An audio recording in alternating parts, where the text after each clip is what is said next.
오늘 주신 하나님의 말씀, 구약성경 민수기 6장 22절에서 27절까지의 말씀입니다. 계시의 말씀을 읽을 때 하나님의 음성을 들으시기 바랍니다.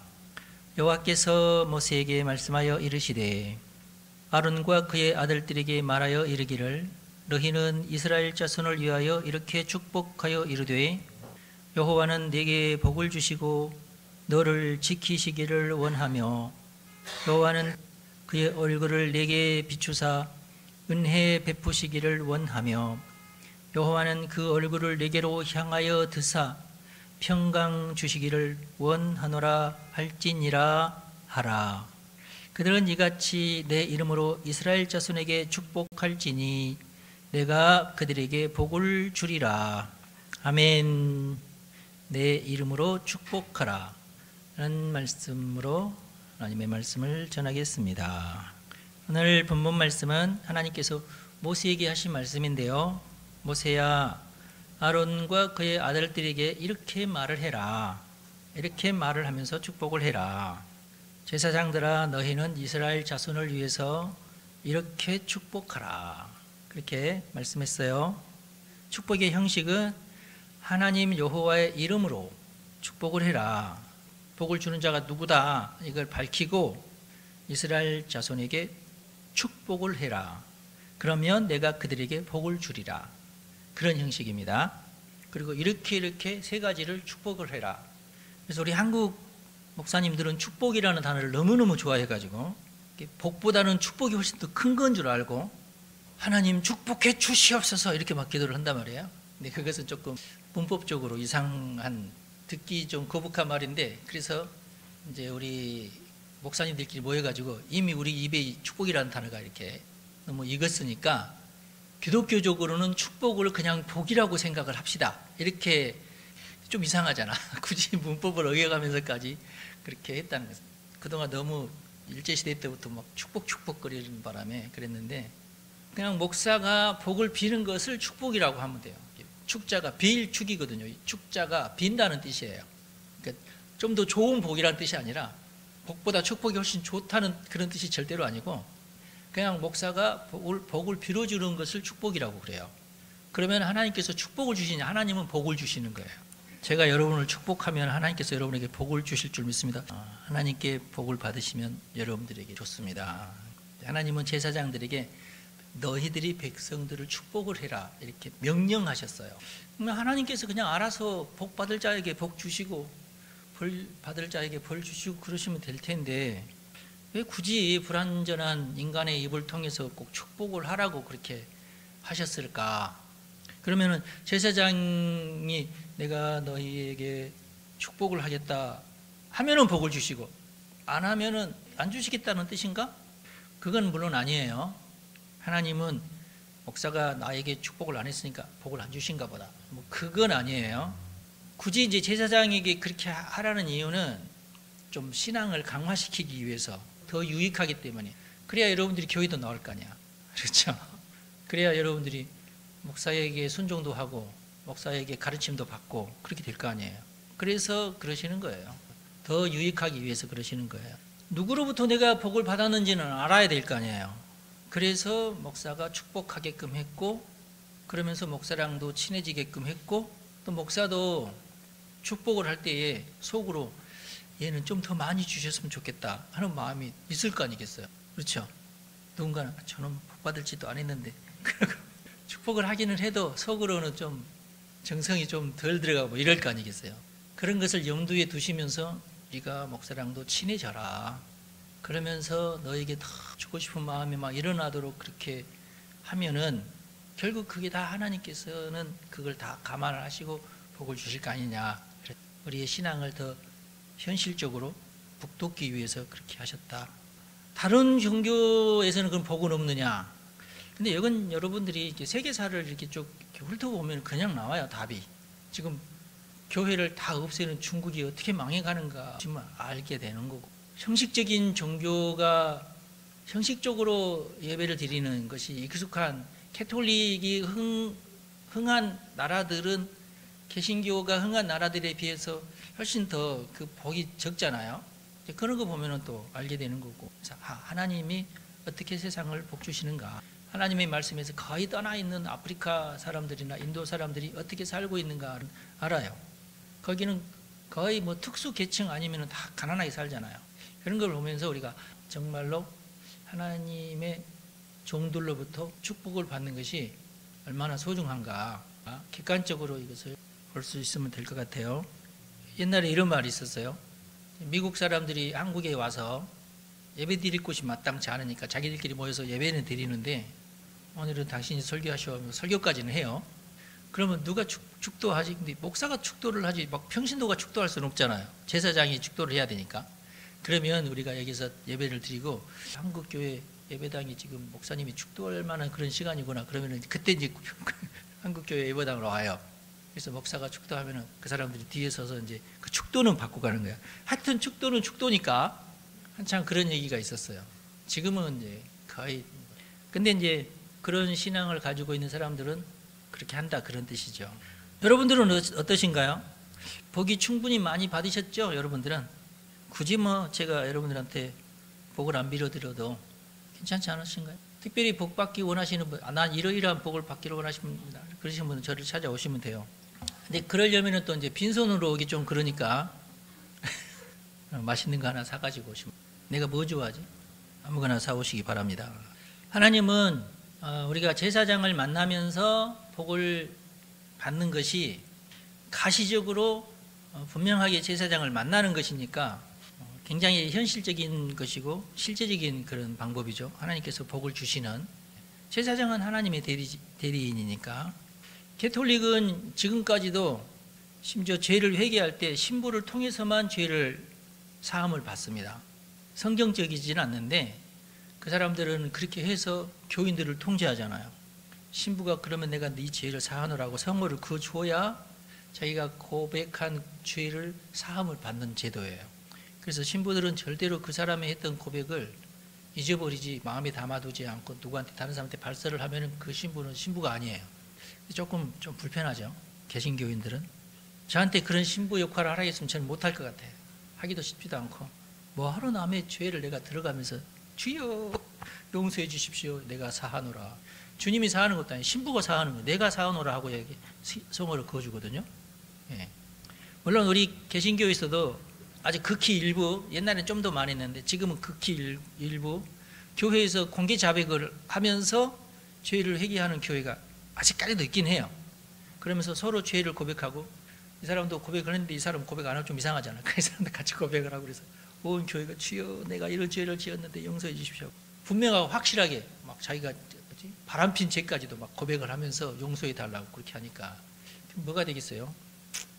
근데 이제 이게 성경의 근거는 있어요. 그러니까 장단점이 좀 있는데, 오늘 본문 말씀은 아니지만 야고보서 5장 16절에 이렇게 기록되어 있어요. 딱 이 한 구절이에요. 이 말씀을 굳이 지키시는 분이 있어요.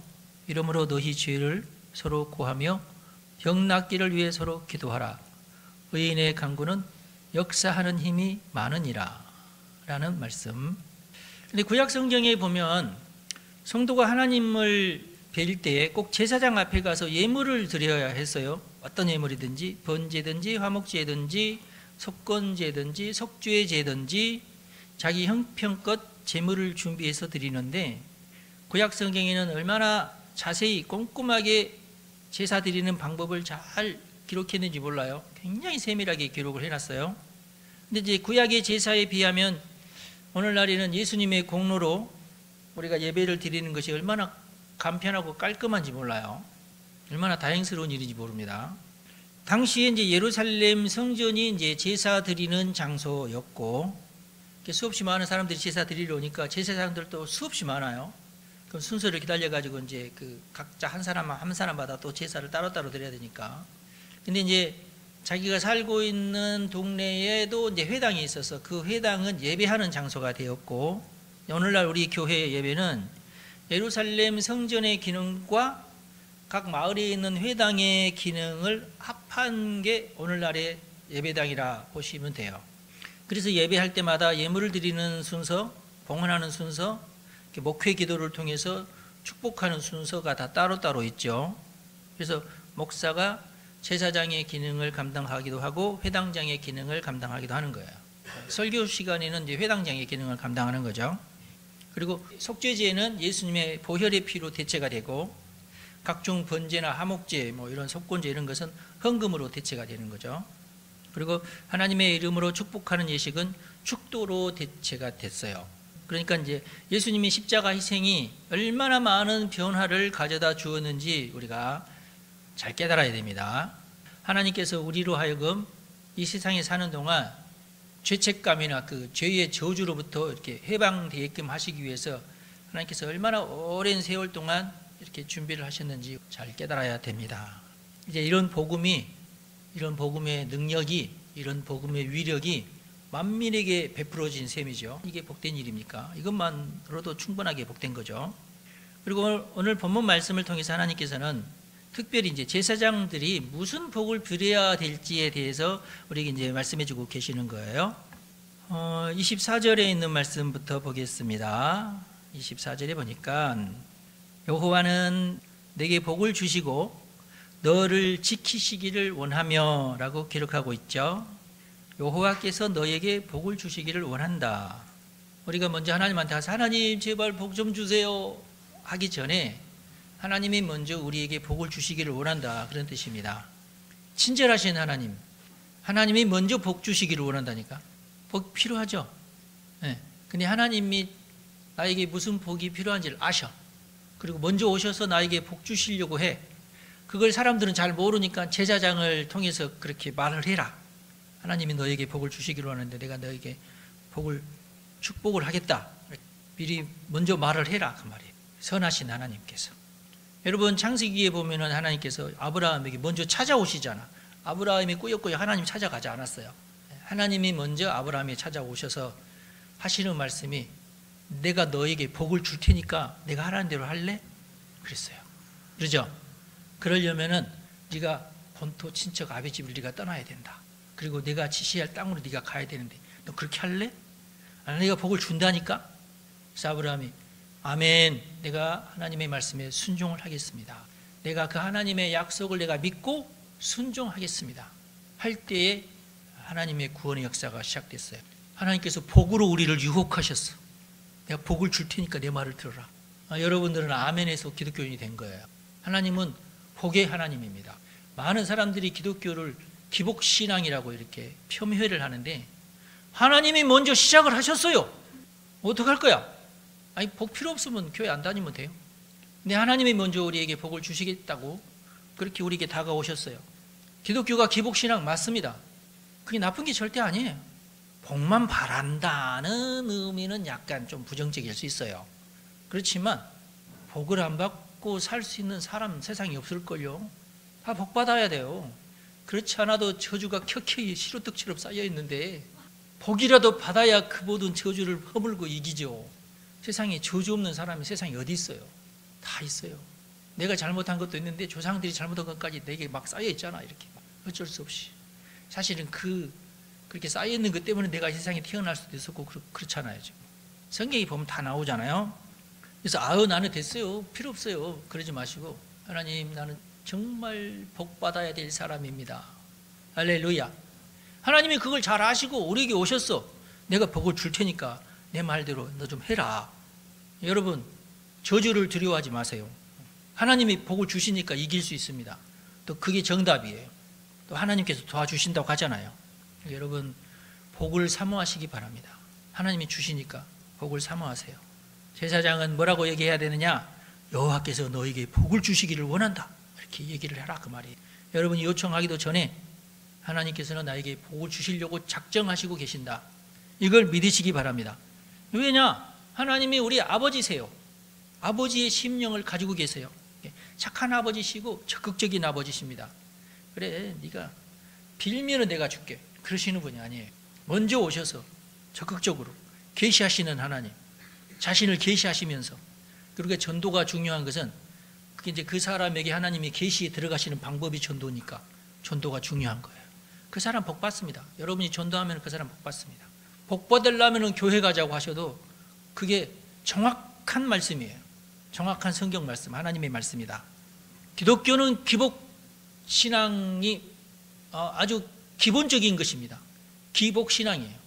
복 받기를 원하셔야 되고 목사들은 복을 받으라고 축복해야 돼요. 그 당연히 기복신앙이죠. 첫 번째 복이 뭐냐면 하나님이 너를 지켜주시기를 원한다. 내가 축복한다. 너희를 축복한다. 하나님이 너를 지켜주시기를 원한다. 이렇게 너는 선포해라. 지키신다. 히브리어로 샤마르. 너를 유지해 주시고 너를 보호해 주시고 너를 지켜주시는 것을 말합니다. 너의 삶을. 그러니까 이것을 여러분들이 이제 단어로 하면은 복잡하니까 이 샤마르라는 이 단어가 어느 때 쓰냐면은 목자들이 양떼를 지키는 것을 의미해요. 양을 치는 것, 목자들이 양을 치는 것을 의미합니다. 그러면 양들은 풀 뜯어먹느라 정신이 없어요.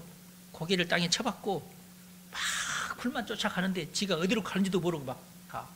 그리고 앞에서 가는 양이 가는 걸 보고 그 뒤만 따라가. 그리고 보고 누가 인도하는 거야? 저쪽에 내가 보니까 풀이 많은데 저 멍청한 놈 저리 가네. 나는 이리 가야지. 양들은 그렇게 하지 않아요. 양들은 무조건 앞에 가는 양의 뒷꽁무니만 따라가요. 졸졸졸졸. 그게 양입니다.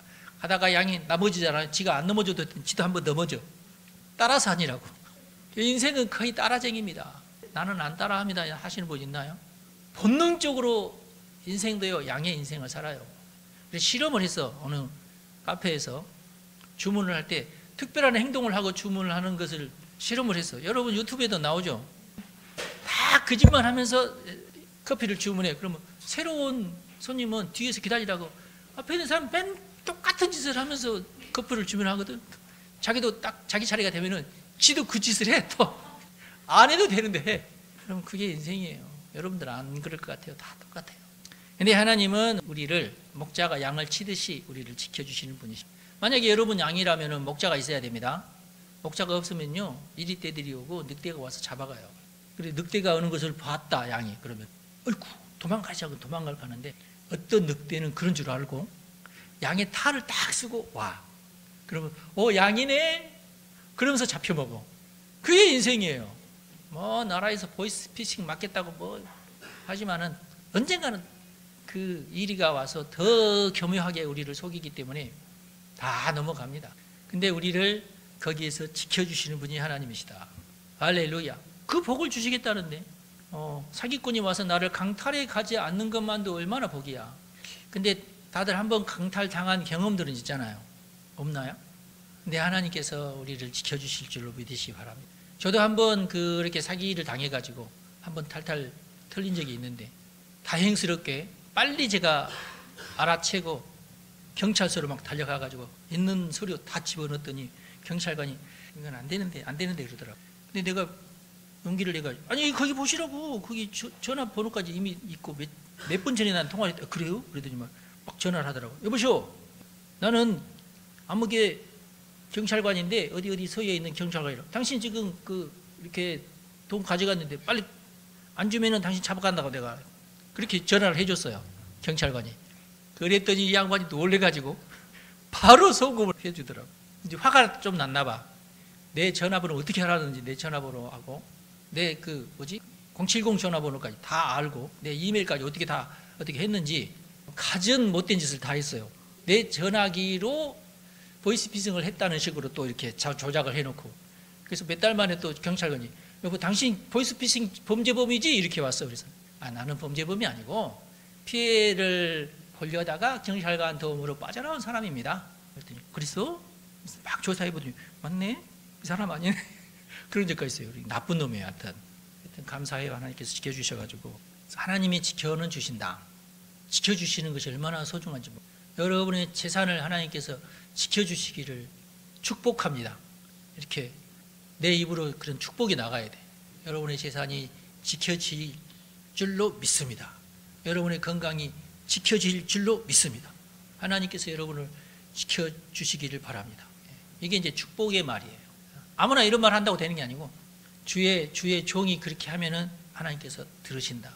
그 약속이야. 이게 성경 말씀인데 이 약속이 있잖아요. 두 번째 복은 25절에 나와 있는 복인데요. 여호와는 그의 얼굴을 내게 비추사 은혜 베푸시기를 원한다 라고 기록하고 있죠.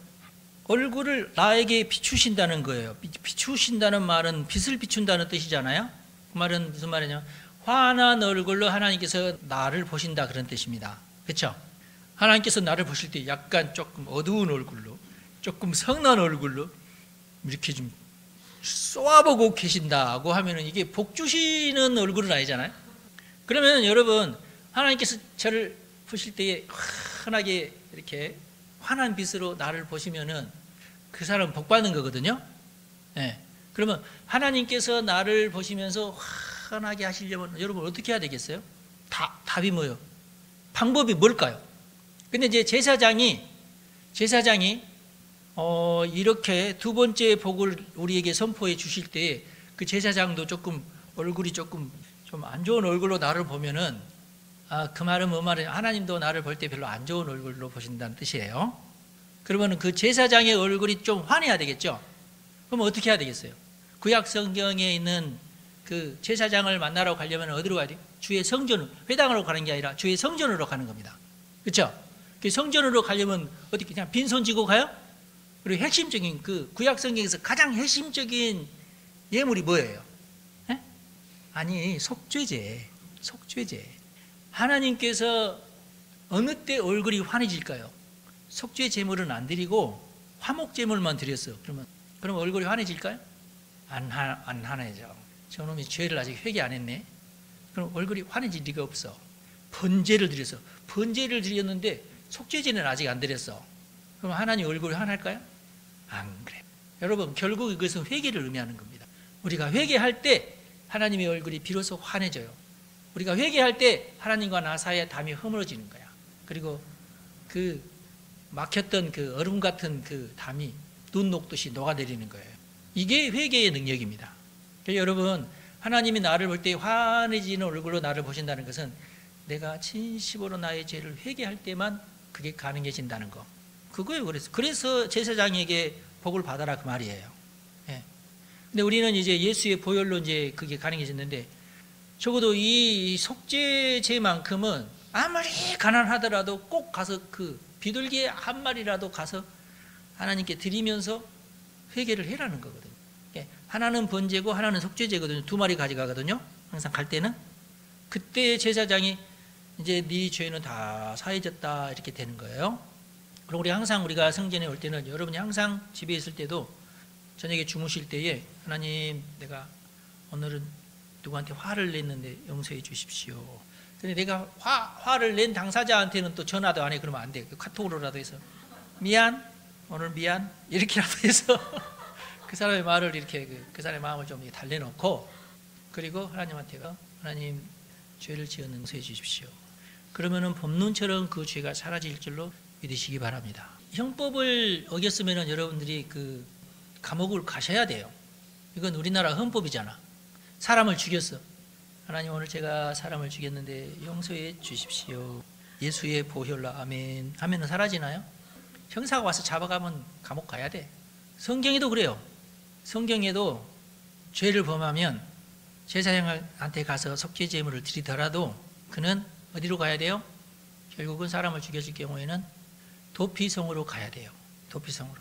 구약 성경은 내가 누군가를 억지로 죽였든지 잘못해서 그 실수로 죽였든지 교통사고로 죽였든지 간에 죽은 사람을 책임지는 가족이 그 사람을 죽이게 돼 있어요.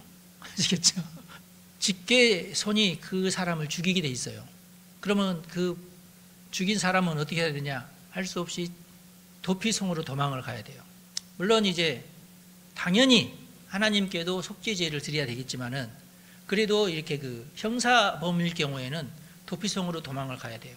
거기서 그 해에 그 당시에 그 제사장이 죽을 때까지 거기 살아야 돼요.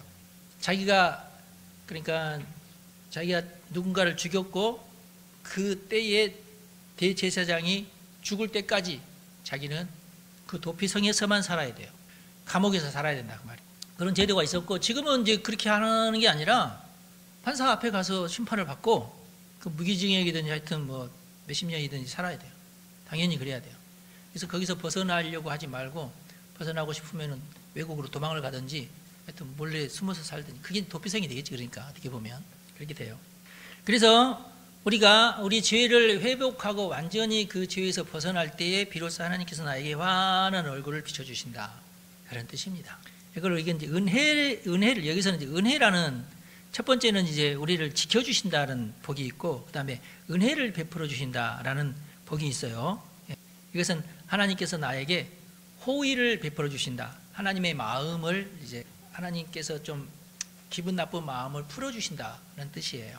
그래서 나에게 친절하게 해주신다. 그 전에는 내가 회개하기 전까지는 하나님께서 나에게 친절하지 않으신데 회개한 다음부터는 그래서 나에게 친절하기 시작한다. 그런 뜻이에요. 마치 이제 윗사람이 이놈 이렇게 하다가 그래 알았다. 이제는 내가 너를 인정해 줄게. 그런 뜻입니다. 그래서 하나님과 대면할 수 있게끔 된다. 그래서 하나님이 나에게 환한 얼굴로 다가오신다는 것은 그래 내가 너의 죄를 다 용서해 주마. 용서해 준다는 말은 그 죄로 인해서 생기는 여러 가지 부작용들도 내가 다 무마해 주마. 그런 뜻이에요. 마지막 세 번째 복은 26절에 있는 말씀인데요. 여호와는 그 얼굴을 내게로 향하여 드사 평강 주시기를 원하노라 할지니라. 하라. 아론에게 이렇게 하라고 해라. 모세에게 하는 말이니까 할지니라 하라. 이렇게 표현되어 있죠. 근데 여기 하나님께서 그 얼굴을 너를 향하여 드신다. 얼굴을 너를 향해 든다. 이게 무슨 뜻일까요? 어떻게 이게 가능할까요? 나에게 얼굴이 환한 것까지는 이해를 하겠어. 그렇죠? 근데 얼굴을 나를 향하여 하나님의 얼굴을 드신다는 거야. 얼굴을 든다. 이 말은 간단한 거예요. 아버지 되신 우리 하나님께서 나를 번쩍 들어서 나하고 눈을 마주쳐 주시고, 이 말은 하나님이 기뻐하시면서 나를 번쩍 든다는 얘기야. 그러니까 얼굴도 들리는 거죠. 여러분 다 큰 어른 말고 유치원생들은 아버지가 훅 이렇게 들잖아. 이렇게. 그죠? 네. 그럼 아들은 기뻐한다고. 저도 애들 키워봐서 알아요. 모세나 향이나 이렇게 들으면 좋아해. 그렇게 막 흔들어주면 더 좋아하고, 목마 태우면 깔깔거리고 또 한 번 더 해달라고 그러니까 이제 그만하지 않을 때까지 계속 해달라고 그런다고. 근데 우리 하나님 전능하신 하나님이니까 여러분 훌쩍 들겠지 뭐. 그렇게 하고 싶다 그 말이에요. 여러분 그렇게 상상을 하시면 돼요. 이제 그러니까 26절에 있는 복이 제일 뭐랄까 행복한 복이 되는 거죠. 회개에서 용서를 받는 것도 복된 거지만, 하나님이 나의 삶을 지켜주시는 것도 참 복된 거지만, 이것은 정말 하나님과의 참 가장 친밀한 교제, 행복한 교제라는 뜻이죠. 여러분을 하나님께서 번쩍 들어서 하나님께서 여러분을 향해서 기뻐하시는 것을 상상하시기 바랍니다. 하나님 그런 복을 우리에게 주시기를 원하세요. 근데 그때에 하나님께서 나에게 베풀어 주신 복이 뭐냐? 샬롬입니다. 샬롬. 평강이라고 이게 번역이 됐지만, 이게 샬롬이라는 말이 그냥 평강만은 아니거든요. 샬롬입니다. 히브리 말로. 이게 샬롬에는 굉장히 복잡한 다양한 뜻이, 좋은 뜻은 다 거기다 집어넣으면 그게 샬롬이에요. 그래서 이게 이제 샬롬이라는 단어가 우리나라 이제 성경으로 번역이 될 때는 평화로도 번역이 되고, 완전함 또는 복지, 각종 복지, 웰빙, 요즘은 웰빙이죠. 안전, 번영, 행복, 친절, 건강, 이런 말로 이렇게 번역이 돼요. 그 모든 좋은 말은 다 들어있어. 하나님께서 우리에게 베풀어 줄 수 있는 모든 좋은 말은 그 샬롬 속에 다 들어있어요. 여러분들이 샬롬의 복을 받으시기 바랍니다. 그걸 사모하셔야 돼요. 내가 건강한 것도 하나님께서 주시는 복이고요, 내가 번성하는 것도 하나님이 주시는 복이고, 내가 부자가 되는 것도 하나님이 내게 주시는 복이 다 필요한 거예요. 그래야 우리가 켜켜이 쌓이는 저주에서 우리가 벗어나고 해방되고 행복하게 삶을 사는, 이걸 하나님도 원하셔요. 그러니까 재빨리 그 모든 저주에서 다 벗어나기를 원하셔요. 그리고 또 이제 이 샬롬에는 어떤 의미도 들어있냐면은 건강한 완전한 삶이 이 속에 또 들어있어요. 건전하고 건강하고 완전한 삶. 그러니까 내 삶이 또 건전해야 돼. 드라마 보면은 부자들은 안 건전하잖아. 불건전하잖아. 그리고 이제 드라마 막장에는 이제 그런 부자이면서 불건전한 자들은 꼭 피를 흘리면서 죽잖아 또. 그것은 샬롬이 아니야. 그런 것은 부자이면서도 건강하고 건전하고 안전한 그런 상태를 말합니다. 뒤에서 총 쏘는 놈도 없고 정적이 없다는 뜻이에요. 여러분들이 나중에 부자가 되시기를 바라는데 적이 없기를 기원합니다.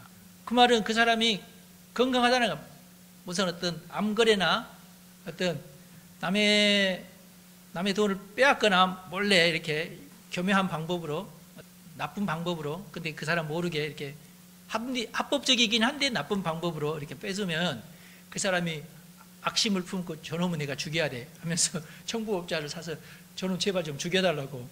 그렇게 돼서 그 부자이면은 얼마나 참 밤에 잠이 잘 안 오겠잖아. 그렇죠? 그것은 샬롬이 아니에요. 그런 것은 여러분은 샬롬의 복을 받으시기 바랍니다. 그걸 또 사모하셔야 돼요. 주님의 심부름꾼인 목사가 하나님의 이름으로 여러분들을 향하여 축복할 때 우리 하나님께서 기뻐하십니다. 그리고 성도들에게 복을 주십니다. 그렇게 하겠다고 약속을 하셨어요. 그리고 각자에게 필요한 복도 주십니다. 그래서 여러분 이 약속의 말씀을 믿고 여러분들의 일상으로 돌아가셔서 하나님께서 우리에게 주시는 복을 누리면서 행복하게 잘 살아가시기를 바랍니다. 하나님께서 명하신 대로 저도 여러분들을 축복하겠습니다. 그리고 여러분들은 그걸 믿으시고 행복하게 사시기를 바랍니다. 기도하겠습니다. 하나님께서 말씀하신 대로 저도 우리 성도들을 축복합니다. 하나님께서 약속하신 대로 하나님께서 직접 우리 성도들에게 복을 내려 주십시오. 우리는 주께서 기르시는 양입니다. 길 잃은 양이 되지 않도록 우리를 지켜주십시오. 우리는 항상 겸손한 마음으로 자신을 돌아보며 날마다 세마포를 빨며 회개하는 삶을 살기로 작정합니다. 주께서 환한 모습으로 우리 성도들에게 자비를 베풀어 주시고 모든 죄를 용서해 주실 줄로 믿습니다. 아버지 하나님, 이 세상은 참으로 척박합니다. 우리에게는 하나님의 샬롬이 꼭 필요합니다.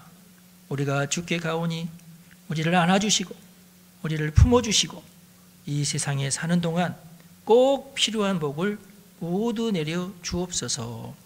우리 주 예수님의 이름으로 기도합니다. 아멘. 여러분 축복합니다.